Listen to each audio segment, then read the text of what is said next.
Hello दोस्तों, जैसा कि आपको पता है कि अब तक हम सब स्कूल की पुस्तकों से लेकर इतिहास की किताबों में पृथ्वीराज चौहान की बहादुरी के किस्से देखते पढ़ते आए हैं। बरसों तक निर्विवाद रहे इतिहास के इस किरदार को लेकर एक विवाद चल रहा है। आपको बता दें कि ये विवाद महाराजा पृथ्वीराज चौहान को लेकर नहीं बल्कि उनकी जाति को लेकर चल रहा है। जी हाँ दोस्तों, क्षत्रिय उन्हें अपना वंशज बताते हैं तो वहीं दूसरी ओर गुर्जर उन्हें अपना प्रतीक मानते हैं। तो दोस्तों आइए इस वीडियो में हम इसी बात का पता लगाने की कोशिश करते हैं और उलटते हैं इतिहास के कुछ पन्ने इस विवाद की धुंध को साफ करने के लिए। तो दोस्तों कहीं नहीं जाइएगा, आप इस वीडियो के एंड तक बने रहिए। अगर आपने उससे पहले ये वीडियो लाइक नहीं किया तो जल्दी से लाइक कर दीजिए। चलिए बढ़ते हैं वीडियो की तरफ। दोस्तों इतिहास की अलग अलग किताबों में पृथ्वीराज चौहान को लेकर अलग अलग जानकारियां मिलती हैं। हालांकि एक जानकारी पुख्ता है कि पृथ्वीराज चौहान का जन्म 1166 में अजमेर के राजा सोमेश्वर चौहान के यहाँ हुआ था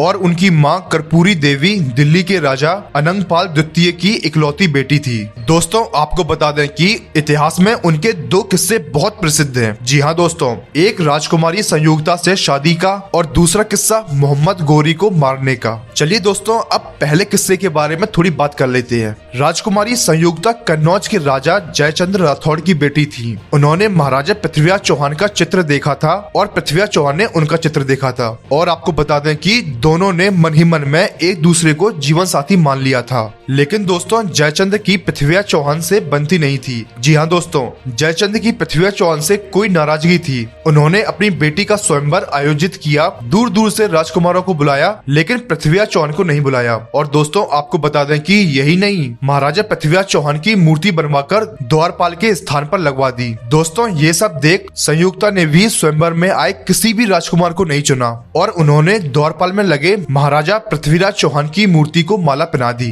तभी दोस्तों पृथ्वीराज चौहान वहां आ गए और संयुक्ता ने उन्हें माला पहना दी। आपको बता दें कि इससे पहले कि जयचंद्र कुछ करते, महाराजा पृथ्वीराज संयुक्ता को लेकर वहां से चले गए। चलिए दोस्तों अब दूसरे किस्से के बारे में बात करते हैं। जयचंद्र की अपनी बेटी को लेकर पृथ्वीराज चौहान से नाराजगी थी। इसके चलते उन्होंने बाहरी आक्रांता मोहम्मद गोरी का साथ दिया। दोस्तों जब गोरी ने पृथ्वीराज चौहान पर आक्रमण किया तो वे उसके साथ जा मिले। दोस्तों दिल्ली से कुछ दूर तराइन में गोरी और पृथ्वीराज चौहान के बीच युद्ध हुआ। यहाँ पर दोस्तों दो युद्ध हुए। पहले में पृथ्वीराज चौहान ने गोरी को हरा दिया और रहम दिखाते हुए गोरी को जिंदा छोड़ दिया। लेकिन दूसरे युद्ध में गोरी जीत गया और उसने महाराजा पृथ्वीराज चौहान को बंदी बना लिया और उन्हें अपने साथ अफगानिस्तान ले गया। दोस्तों गौरी ने वहां लोहे के गर्म सरियों से उनकी आंखें फोड़ दी और कैद में डाल दिया। दोस्तों इस कहानी में एक और महत्वपूर्ण किरदार है और वो है उनका दोस्त चंद्रबरदाई। जी हाँ दोस्तों, वही चंद्रबरदाई जिसने महाराजा पृथ्वीराज चौहान के ऊपर अमर ग्रंथ पृथ्वीराज रासो लिखा।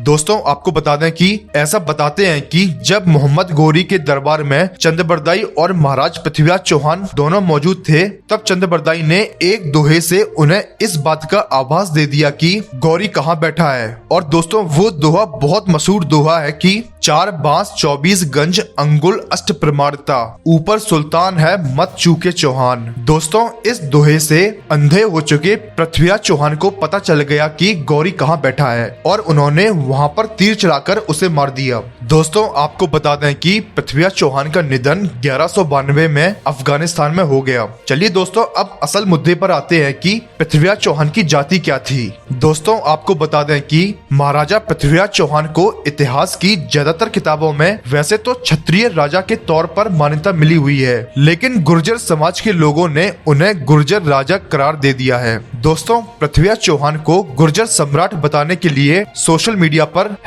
#गुर्जर सम्राट पृथ्वीराज चौहान हैशटैग भी ट्रेंड चला। चलिए दोस्तों इस ट्रेंड कराने वालों के तर्क भी जान लेते हैं। वो कहते हैं कि गुर्जर सम्राट पृथ्वीराज चौहान तृतीय को राय पिथौरा के नाम से भी जाना जाता है। वही आखिरी हिंदू शासक थे जो दिल्ली की गद्दी पर बैठे थे और वह चहमांस वंश के एक महान गुर्जर राजा और योद्धा थे। दोस्तों उधर वो ट्रेंड चला तो इधर से पृथ्वीराज चौहान को राजपूत बताने वालों ने हैशटैग राजपूत सम्राट पृथ्वीराज चौहान ट्रेंड करा दिया। इनका कहना है कि महाराजा पृथ्वीराज चौहान एक महान राजपूत राजा थे। वो चहमान कुल के एक महान योद्धा थे। तो चलिए दोस्तों, मैंने आपको दोनों राजपूत और गुर्जर लोगों का महाराजा पृथ्वीराज चौहान के प्रति अपना अलग अलग तर्क बता दिया है। अब इस पर आपका क्या कहना है? कौन थे महाराजा पृथ्वीराज चौहान, राजपूत थे या गुर्जर? आप हमें कमेंट बॉक्स में बताइए। उम्मीद करता हूँ आपको ये वीडियो अच्छी लगी हो। अगर आपको इस वीडियो से नॉलेज या फिर इंफॉर्मेशन मिली हो तो इस वीडियो को लाइक कर दीजिए, और अगर आप इस चैनल पर नए हैं तो इस चैनल को सब्सक्राइब कर लीजिए और बेल नोटिफिकेशन को ऑन कर लीजिए। Thank you so much.